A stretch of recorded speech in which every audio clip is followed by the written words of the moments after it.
సాయి చరిత్ర సప్తాహ పారాయణం. సప్తాహ పారాయణం అంటే ఏంటి? ఎలా చదవాలి? అసలు ఏమేమి నియమాలు ఉన్నాయి? ఎలా విభజించుకోవాలి? ఎలాంటి నియమాల్ని పాటించాలి? అనే సందేహాలు మీలో అందరికీ ఉంటాయి. ఈరోజు ఈ వీడియోలో సాయి సచ్చరిత్ర 7 రోజుల పారాయణం. సప్తాహం అంటే 7 రోజులు అని. ఈ 7 రోజుల పారాయణాన్ని ఎలా చదవాలి? ఎన్ని చాప్టర్స్ ఉంటాయి? ప్రతి ఒక్క అధ్యాయంని ఏ రోజున స్టార్ట్ చేయాలి? ఏ రోజు ఎండ్ చేయాలి? ఒక రోజుకి ఎన్ని చాప్టర్స్ చదవాలి? ఏవేవి చాప్టర్స్ చదవాలి? ఆ చాప్టర్స్లో ఏమేమి ఉంటాయి? అన్నీ తెలుసుకుందాం. సో ఇంక వీడియో విషయానికి వస్తే, ఓం సాయిరామ్. అందరికీ నమస్కారం.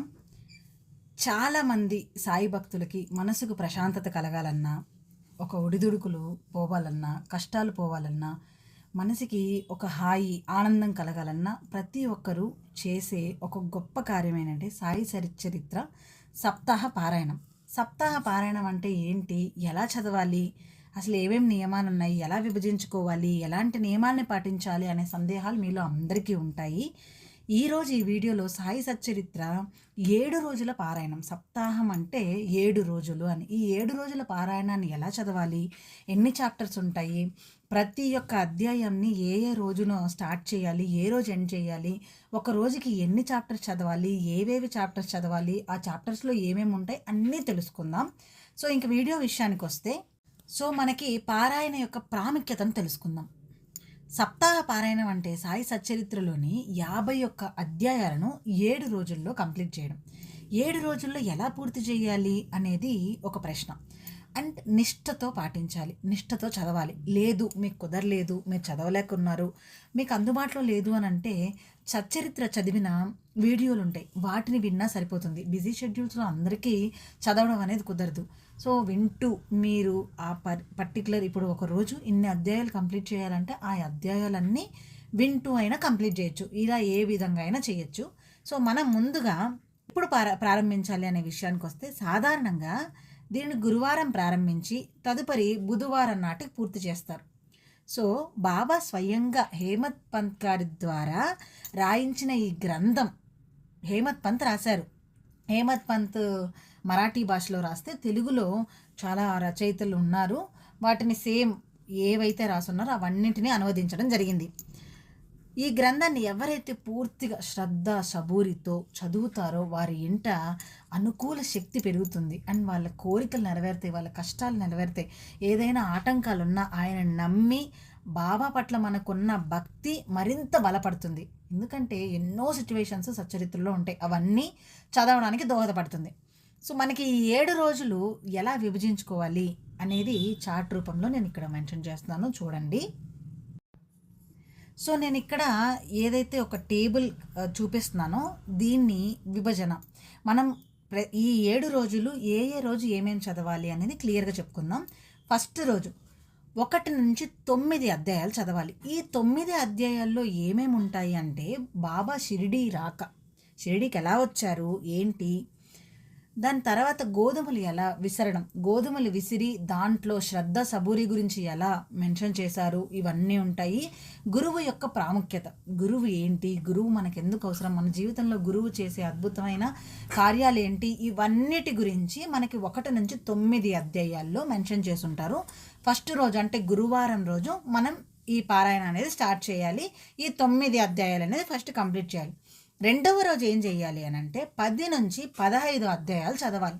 ఈ 10 నుంచి 15 అధ్యాయాల్లో ఏమేమి ఉంటాయంటే, బాబా యొక్క దినచర్య, ఆయన ఏమేమి చేసేవారు, తొలి భక్తుల అనుభవాలు, అంటే ఫస్ట్లో ఆయన ఎలా మీట్ అయ్యారు, అక్కడ వాళ్ళకి ఏమేమి సిచ్యువేషన్స్ ఎదురైనాయి, ఆయన ఎలా వాళ్ళని కరుణించాడు, ఇవన్నీ క్లియర్గా నుంచి 15వ అధ్యాయంలో రెండవ రోజు మనం తెలుసుకుంటాం. మూడవ రోజు మనం ఏం చేయాలంటే 16వ అధ్యాయం నుంచి 22వ అధ్యాయం వరకు చదవాలి.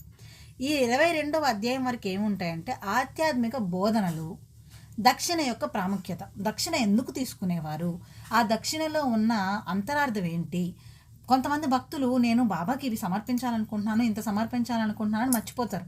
వాళ్ళకి గుర్తు చేసి మరి బాబా తీసుకున్న విధానం, కొంతమంది ఇస్తామన్నా వద్దు అని నిరాకరించిన విధానం, అన్నీ అంటే దాని యొక్క రీజన్ ఏంటి, దక్షిణ అనేది ఎందుకు, ఏమి ఉపయోగపడుతుంది. ఇప్పుడు 2 నాణాలని కాకాసాహెబ్ దీక్షిత్ దగ్గర అడిగారు బాబా. ఆ 2 నాణాల యొక్క ఉద్దేశ్యం ఏంటంటే శ్రద్ధ, సబూరి. నువ్వు ఈ అర్పించు అనంటే ప్రతి దానికి కొంతమందిని 6 నాణాలు, కొంతమందికి 16.5 నాణెం, కొంతమందికి 9 నాణాలు, ఇలా ప్రతి నాణెంకి ఒక అర్థం ఉంది. సో, వాటన్నింటినీ చాలా క్లియర్‌గా ఈ అధ్యాయాల్లో మెన్షన్ చేసుంటారు. అన్నీ చూసేసేయండి. 4వ రోజు అనగా ఆదివారం 23 నుంచి 29 అధ్యాయాలు చదవాలి. దీంట్లో భక్తులకు రక్షణ మరియు బాబా యొక్క అద్భుతమైన లీలలు. భక్తులకు రక్షణ అంటే కొంతమంది ఇప్పుడు బాబా నేను ఎళ్ళొస్తాను బాబా అంటే కొంతమంది వినకుండా ఎళ్ళొద్దు నాయన రేపెళ్ళు, లేదు ఎల్లుండెళ్ళు అని అంటే, లేదు నేను ఇప్పుడే పోతాను, ఇప్పుడే బయలుదేరతాను అని వెళ్ళి ఆటంకాలు ఎదురైనప్పుడు బాబా వాళ్ళని వదలకుండా నా మాట ఆజ్ఞ పాలించకపోయినా సరే నేను వాళ్ళని ఎలా కాపాడుతాను, మంచిగా కాపాడి నేను వాళ్ళని రక్షిస్తాను అనే ఉద్దేశంతో బాబా వాళ్ళని చూసిన విధానం ఇవన్నీ చాలా క్లియర్గా మెన్షన్ చేస్తున్నారు ఈ అధ్యాయాల్లో. ఇప్పుడు మనకి 5వ రోజు. 5వ రోజు ఏమేమి అధ్యాయాలు చేయాలంటే 30 నుంచి 35 అధ్యాయాలు. ఈ అధ్యాయాల్లో రోగుల నివారణ మరియు ఊది మహిమ. ఊది యొక్క మహిమతో ఎన్ని అద్భుతాలు ఉన్నాయంటే చాలా బ్యూటిఫుల్ చాప్టర్స్ ఉన్నాయి. ఊదిని ప్రసాదించి ఎన్నో రోగాలని పోగొట్టున్నారు బాబా. అండ్ సుఖప్రసవం జరగడానికి అండ్ ఊదిని తాగి ఎంతోమందికి ఎన్నో క్లిష్ట పరిస్థితులు ఉంటే వాటిని ఎదుర్కొన్న సిచ్యువేషన్ అన్నీ చాలా క్లియర్గా అందంగా మెన్షన్ చేశారు హేమత్ పంత్ గారు. ఆయన్ని రాయించగల గొప్ప సామర్థ్యాన్ని ఇచ్చిన బాబాకు మళ్ళీ మళ్ళీ కృతజ్ఞతలు. చాలా బాగుంటాయి. ఇవన్నీ ఖచ్చితంగా చదవండి. మనకి 6వ రోజు ఏం చేయాలి అంటే 36 నుంచి 42 అధ్యాయాలు చదవాలి. దీంట్లో చావిడి ఉత్సవం మరియు మహాసమాధి సూచనలు చెందుతున్నాను ఇలా ఏమీ చెప్పలేదు. ఆయన యొక్క శరీరాన్ని వదిలి వెళ్ళిపోతున్నాను ఇవేమీ చెప్పలేదు. ఇవి చెప్పకుండా ఏవైతే కట్టడాలు ఉంటాయో ఆ కట్టడం కట్టినప్పుడు మురళీధరుడికి అంటే కృష్ణునికి ఒక గోపురం కట్టండి, గుడిని కట్టండి అని చెప్పున్నారనమాట. ఇలా ప్రతి దాని వెనక అంతరార్థం ఏంటి. సో ఇలాగా బూటీవాడ, దీక్షిత్ వాడ వీళ్ళు కట్టాలి అనుకున్నప్పుడు వీళ్ళిద్దరికీ కల్లో వచ్చి ఆయన యొక్క అనుభవాలని చూపించి ఇలా ఇల్లు కట్టాలి అనుకున్నప్పుడు దాంట్లో ఒక గోపురం కూడా కట్టండి, ఈ వాడాలో అందరం కలిసి ఉందాం, మనం అందరం ఇలా ఉందాం. ఇలా ప్రతి సిచ్యువేషన్ని ఆయన ఇండైరెక్ట్గా బాబా చెప్పారనమాట వాళ్ళకి. ఆ సిచ్యువేషన్స్ ఆ సన్నివేశాలన్నీ చాలా క్లియర్గా ఈ అధ్యాయాల్లో మెన్షన్ చేస్తున్నారు. ఈ అధ్యాయాలని తెలుసుకోవడం ఇంపార్టెంట్. 7వ రోజు అంటే ఫైనల్ రోజు బుధవారం 43 నుంచి 51 అధ్యాయాలు అనేది మనం ఫినిష్ చేయాలి. మొత్తం ఇవన్నీ ఏంటంటే బాబా సమాధి, మహాసమాధి, సమాధి అనంతర దర్శనాలు మరియు ఉపసంహారాలు, ఆయన్ని ఎక్కడ సమాధి చెందిన తర్వాత ఆయన శరీరాన్ని ఎక్కడ ఉంచాలి, ఇవన్నిటినీ చాలా క్లియర్గా మెన్షన్ చేస్తున్నారు. ఇవన్నిటినీ చదివేటప్పుడు చాలా ఎమోషనల్గా అయిపోయాను అనమాట. బాబా ఇక లేరు అని ప్రతి ఒక్కరి యొక్క శోకం ఇవన్నీ ఉన్నాయి. కానీ ఆయన లేకపోయినా నా శరీరమే కాదు, నేను ఎప్పుడు ఎల్లప్పుడూ మీ అందరికీ కంటికి రెప్పలా మిమ్మల్ని చూసుకుంటాను, నా సమాధి నుంచి సమాధానాలు వస్తాయని ప్రతి సిచ్యువేషన్లోనూ ఆయన చూపించిన విధానం, ఇప్పటికీ ఆయన యొక్క లీలలు, అద్భుతమైన లీలలు అన్నీ మనకు తెలిసినవే. ఇవన్నింటినీ చదివి ఒక్కసారి మళ్ళీ స్మరించుకొని ఆయన యొక్క జీవిత గాథని, ఆ సచ్చరిత్ర యొక్క గొప్ప అనుగ్రహ భాండారాన్ని మనం దక్కించుకోవాలి. ఇదంతా అయిపోయిన తర్వాత మనం మెయిన్గా ఎలా చదవాలి, పూజా విధానం ఏంటి, నియమాలు ఏంటి చూసే ముందు సచ్చరిత్ర యొక్క ఇప్పుడు ఒక్కొక్కరికి ఒక్కొక్కలాగా బుక్ కుదురుతుంది. సో ఇది నా దగ్గర ఉండేది ఇలా ఉంటుంది అనమాట బుక్. సో ఇది లావుగా ఉందని భయపడద్దండి, మనకు సచ్చరిత్ర 2 సైజుల్లో వస్తుంది, చిన్న బుక్ పెద్ద బుక్. దీంట్లో ఏంటంటే కొంచెం డీప్గా ఎలాబరేటెడ్గా ఉంటుంది. చిన్న బుక్లో వచ్చి చెప్పాల్సినవి చెప్పారు, ఇది ఇంకా బాగా అర్థం అవ్వడానికి సహాయపడుతుంది. ఏదైనా చదవచ్చు, ప్రాబ్లం ఏం లేదు. ఇదే చదవాలి అనేం లేదు, అది చదవకూడదు అనేం లేదు. ఏదైనా సచ్చరిత్ర యొక్క మహిమ, సచ్చరిత్రలో ఉండే ప్రతి పదం బాబా హేమత్ పంత్ దగ్గర, ఆయన దగ్గర పలికించిన అమృత వాక్యాలు. సో వీటిని ఈ పూజా విధానం ఏంటి, ఇప్పుడు ఏ రోజు ఎలా చదవాలి, 7 రోజుల్లో ఎలా పారాయణ చేయాలి అని మాట్లాడుకున్నాం కదా. పూజని ఎలా స్టార్ట్ చేయాలి అనేది చూద్దాము, నియమాలు ఏంటో చూద్దాము. చదివే సమయంలో మనం నెయ్యి నూనె కానీ నువ్వుల నూనె కానీ మామూలుగా మీ దగ్గర దీపం నూనె ఉన్నా సరే వేసి వెలిగించి, దీపాన్ని వెలిగించి దేవుణ్ణి మొక్కుకొని సంకల్పం అనుకొని మొదటి రోజు బాబా ముందు మీ కోరికని, మీ భక్తిని, మీ మనసులో ఏదైతే ఉందో సంకల్పాన్ని అనుకొని తలుచుకొని చెప్పుకోండి. బాబాకి మీ బాధను చెప్పుకున్న తర్వాత నైవేద్యం ప్రతిరోజు మీరు పారాయణం చేసేటప్పుడు పండ్లు, పాలు లేదు ఏదైనా తీపి పదార్థాలు ఇవేమీ లేదు, చక్కెర, బెల్లం ఇవైనా సరే నైవేద్యంగా పెట్టి సమర్పించి ఆయన మొక్కుకొని మీ కోరికని చెప్పుకొని చదవండి. చదవలేని వాళ్ళు ఆయన్ని మనసులో తలుచుకొని మీ కోరికల్ని తలుచుకొని దాని తర్వాత వినండి. ఈ సచ్చరిత్ర ఎక్కడ వినాలి, ఎలా వినాలి అనే వాళ్ళకి కూడా సందేహం ఉంటుంది. మన ఛానల్లో అన్నీ నేను అప్లోడ్ చేస్తాను. ప్రతి రోజు ఏమేం చాప్టర్స్ అన్నీ చదువుంటానో ఆ వీడియో మొత్తం పెడతాను. మీరు మీ పెద్దవాళ్ళకి అందరికీ ఇలా ప్లే చేసి వింటూ ఉండండి, ఆయన యొక్క ఆశీస్సులు పొందండి. ఇదే నా యొక్క విన్నపం. అది కాకుండా మనం ఉద్యాపన అంటే 7వ రోజు 7 రోజులు పారాయణం ఉంటుంది కదా, దాని తర్వాత ఏం చేయాలంటే 7వ రోజు పారాయణం పూర్తయినాక ఏదైనా బెల్లమో తీపి ప్రసాదం పెట్టి అందరికీ పంచిపెట్టండి. బాబా పారాయణం అయిన వెంటనే మనకు ఆయన ఆశీస్సులు పొందాలి అండ్ ఆయన యొక్క ఆశీస్సులు మనకు దక్కినందుకు మనం 10 మందితో షేర్ చేసుకొని, అంటే మీ పక్కన వాళ్ళకి వీళ్ళకి కొంచెం ప్రసాదం ఏదైనా పంచండి, లేదు మిఠాయిలు ఏదో ఒకటి పంచండి, సరిపోతుంది. సో ఇది పారాయణం యొక్క కంప్లీట్ స్ట్రక్చర్ అండ్ ఏ రోజు ఏమేమి చదవాలి ఇవన్నీ మనం తెలుసుకున్నాం కదా.